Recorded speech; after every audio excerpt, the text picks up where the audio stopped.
Hello, it's great to be back with you as we're talking about a life filled with love, and we're talking about being filled with love from God. Yesterday, you learned from the book of Romans that that love from God is absolutely unconditional. It's not that we earn His love by our obedience. But what we're going to learn today is that it's actually His love that produces in us obedience. In other words, it's not that our obedience is the reason for His loving us.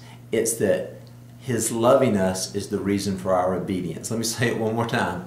Our obedience is not the reason for His loving us, but His loving us is the reason for our obedience. So pick up in chapter 5, verse 12, and you're going to read through the rest of the book of Romans. But as you're going through that, you're going to hit a very crucial point in chapter 12, verse 1. We used this passage Sunday, and that's where Paul writes this. Therefore, I urge you, brothers and sisters, in view of God's mercy, to offer your bodies as living sacrifices, holy and pleasing to God.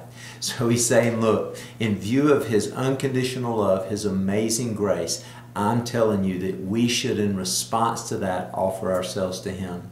And you're going to be reading, as you read through all these chapters, about how He moves in our hearts to make us who it is that He's called us to be. You're also going to notice that by His Holy Spirit at work in our hearts and our lives, He helps us to actually live out love for other people.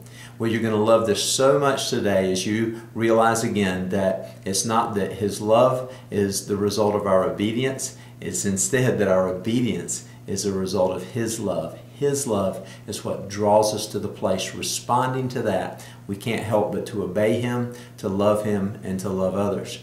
Well, God bless you as you go into the latter half of the book of Romans, and I look forward to being with you tomorrow.